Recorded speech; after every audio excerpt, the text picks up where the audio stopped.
Hello guys, welcome to my vlog. For today's video, manakataog bukid og first time pod na ako nga makasakay aning cable car. So anyway, mga tumi karon og SANDIA Peak Tramway. Mao na siya nga bukid among sakaon, and then ato sa i-check atong palibot, murag nindot gyud karon nga adlaw. Painit-init na siya pero bugnaw na siya sa gawas. Mao ni siya karon ang SANDIA Peak Tramway. Mao ni ako makauban si Ma'am Christy ug akong auntie. Excited na ko guys na makasakay for the very first time.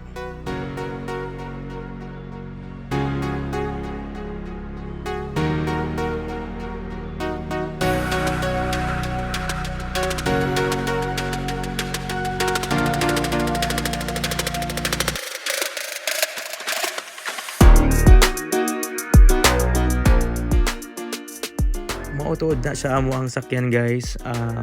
Kanang padulong diri duha lang na siya ka gondola or cable cars nga gahatod og mga pasahero sa taas og sa ubos. So puli na sila.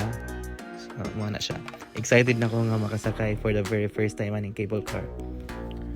By the way guys, each tram car is capable of carrying 50 ka pasahero or 10,000 pounds up the mountain at a maximum rate of 200 passengers per hour. So mao na ayang kaya nga pasakay each tram car. Unya ang pinakauna nga mga pasahero ang mga nagsakay ani tuod guys is last May 7, 1966. So mao to sila ang mga first riders aning SANDIA Peak tram car. SANDIA Peak Tramway is located on the eastern edge of Albuquerque, New Mexico's largest city, ug isa pud ni siya sa pinaka-popular nga tourist attractions diri sa central New Mexico. By the way guys, ang elevation aning SANDIA Peak Tramway from the ground up to the top of the mountain is 10,378 feet. Guys, sulod tuod aning cable car na ay tourist guide.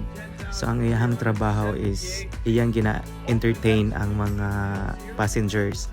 So nagahatag siya og history, background history about aning tramway, and also nagahatag siya og trivia og uban pa, anything about the tramway. So maminaw sa ta sa iya kay magtanaw-tanaw sa pugos sa view para malinaw pugos. The history of the tram. Our first one that we're looking upon right now is the high Sonoran Desert. Currently, we're going up from 6559, so we're in the very high Sonoran Desert, but you can still find yucca cactus, cholla cactus. We have mule deer, we have road runners, coyotes, bobcats down here at Lower Terminal. I saw a coyote driving in just the other week. Yeah. In New Mexico, sir. New Mexico, sir. You're allowed to drive if you can pass the test, even as a coyote. And so all those things can be found up here in the high Sonoran Desert. The story of this year tram, I'm gonna pick it up here when we get to the other side of this tower. First, I'll just tell you about this tower for a second. We're coming up on Tower 1. This is Tower 1. If you guys look out this window right now, you will see like down here. It's like trail that comes up to Tower 1. That was the old service road. They actually used to be able to drive that up Tower 1 here. We're about to pass Tower 1. There's going to be some swing and some sway and encouragement from your favorite cabin operator to say "we." I do it all the way from up here because I like to live on the edge. All right, so story of the tram. In 1930, there was a man named Robert Nordhaus. Later on, he had a business partner, Mr. Ben Abruzzo. Mr. Nordhaus, a bit older than his business partner. Mr. Nordhaus in the 1930s used to plow all of his friends into a truck somewhere out there on the front side of Albuquerque, and they'd drive all the way to the back side of this mountain. They would drive up a dirt road as much as they could until they would hit an icy part or a snowy part of that road, and it became impassable. At that point, they would slap on snowshoes. They would then snowshoe up the mountain as much as they possibly could. And then, after they'd gotten to somewhere decent, they'd pull out the skis. They'd ski down very slowly, savoring every single moment of that hard work. And then they might snap on the snowshoes and do it a second or third time. But that was your day back in the day. That's what skiing was 90 years ago. Mr. Nordhaus has kind of sought to formalize that a little bit more. So, in the 1940s, he brought the first rope tows to the backside of the mountain. Then one of the very first chairlifts in the entire nation. All right, ladies and gentlemen, we now arrived on the largest free span of cable in North America. That means 1.5 miles separates us from that tower to our final destination at elevation 10,378 feet. In a few moments, we're going to pass by our sister cabin. You can wave, you cannot wave. The choice is yours. Most of you chose not wave. We were put on that one. All right, currently we're over the first of our 3 canyons. This is Big Canyon. Brand was taken by a rival state. You guys look into the heart of the Big Canyon here. You will see ponderosa pines. These serve as the hallmarks of the Cambian biome. They grow as a result of annual snowfall. Snow caps the tops of the mountains. When the snow melts, it comes down and creates temporary springs and streams, carving the canyon ever deeper each year and helping the evergreen trees grow. Currently, we have slowed down. This is to let you all really take in that we have arrived at the vertical apex of our journey. Currently, you, me, all of us, we are all 1,000 feet over the ground. For those of you who need your context in the form of buildings, like this young lady over here, it's the size of the Empire State Building.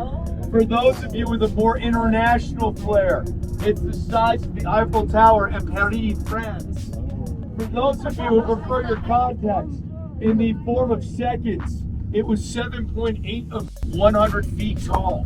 There are also aspen and other mixed fir conifers in there as well, all of which get pretty darn big because of that mountain spring. Many of our 4-legged friends call this part of the mountain home as well. We have bobcats, ring-tailed cats, mountain lions, mule deer, black bear that are now in hibernation, over 200 species of birds. No purple bunnies. Desert hare though. We have peregrine falcon. We have golden eagle. We have ravens, my personal favorite, that hang out at the upper terminal. And then we have a lot of people's sentimental favorites, the red-tailed hawks, who actually use these cables here as a way, in a symbiotic way. So they will actually ride up and down the drive cable for free. We don't charge them. And they will go up and down the canyons looking for food. When they find something interesting, they'll hop to the support cable that'll stabilize them, and then they'll jump off. As a result, Jerry, one of our favorite denizens around here, a red-tailed hawk, is much larger than the average red-tailed hawk because he leads a pretty cushy life. If I could direct y'all's attention out this window right now here, we are passing by perhaps the most stark and pretty rock feature on our trek up here. This rock feature is known as the Dragon's Tooth, and it sits in the heart of the Domingo Baca Canyon, which I'm sure some of you smart people have surmised is named after Domingo Baca. But who was he? He was a rancher in the 1700s. He actually used to bring his cattle and sheep into the lower portion of this canyon, and they would actually get some relief from the desert heat down there. His family was involved in state territorial politics, so as a result, this place and some other places around the area bear his name. The mountain is primarily made up of an intrusive igneous granite that was created by an upthrust that happened off to the west in the caldera. However, if you guys look at the heart of the Domingo Baca Canyon, start turning your eye upward, you'll notice that the pink granite gives way to a different rock. That different rock is limestone. Limestone is a sedimentary rock formed by sediments, typically in the ocean. Millions of years ago, New Mexico was a shallow sea, and sedimentary rock formed at the bottom of that shallow sea.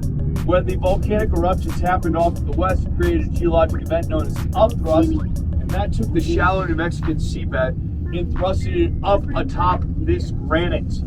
As a result, if you guys Trail your eye all the way to the left to where the mountain meets the sky. You'll see a little white limestone cabin. If you were to walk out there, better to do it during the summer, but if you were to walk out there, you guys would actually be treated to ancient trilobites and other New Mexican sea fossils along the hike, because that stuff's still all up here on the top of this mountain this very day. All right, that brings us to the end of the presentation. I just want to say, if you enjoy your ride up, if you enjoyed your ride down, or you enjoyed any part of your experience in between, we here at Sandia Peak Aerial Tramway definitely appreciate it when you leave us Google reviews.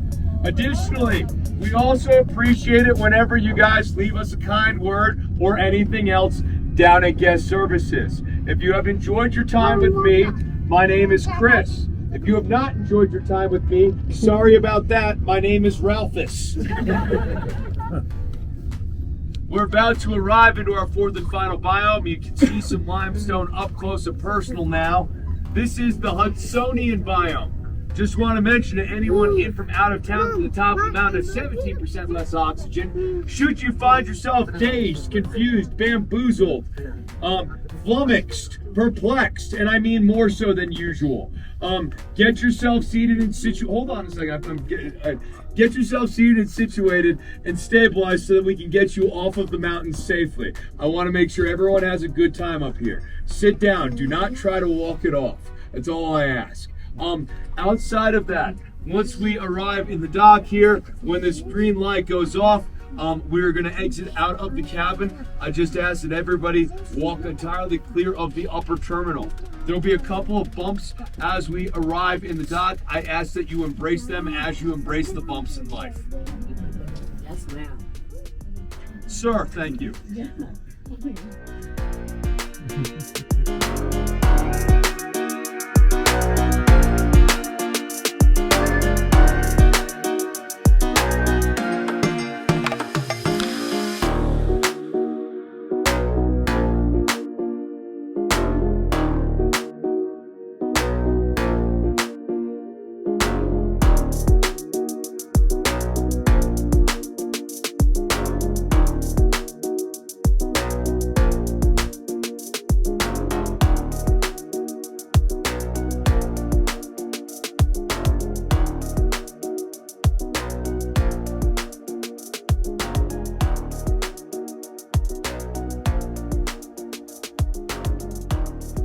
At last, nakaabot ra gid ta guys, no? So mao na ni siya padunggo ng ato ang barko. Ay, di cable car. So mao ni siya, excited ako na makaabot og unsa kahay na sa taas diha. Excited na makita kung unsay atong makita diha sa taas. So pag abot sa taas guys, nice good kayo ang view. So overlooking kayo, makita ni mang Albuquerque. And then sa likod to daning mountain is ang ski resort. So pwede ka magpatirit-tirit diha kung gusto ka. And then naapoy mga restaurant, coffee shop og uban pa nga mga merchandise nga pwede nimo mapalit diri sa taas. So nice good kayo siya. Then tugnaw po diri sa taas. Feeling na ko murag na ako sa Alaska. So karon guys, nahuman naman miglaag diri sa taas. Murag na-enjoy na ako ang kabugnaw, na-miss na ako ang Alaska kadali. So karon panaog na mi. So mao na pud siya, lahi na pud ang feeling kana ganing panaog na ang cable car. So nindot man siya kanang hanutoy. And ganahan kay ko sa view sa mountain, sa kanang mga bato diha sa kilid-kilid. Og mao to siya. Nice gid kayo ang experience. And also guys, ang kining Sandia Peak Tramway is the longest aerial tram in the Americas, and it is the longest in the world from 1966 until pag-abot sa 2010. So nalabuan na siya sa the wings of Tativ in Armenia.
thank you all so much for making us a part of your day. And I wish you an extremely prosperous and successful 2024 to all of you.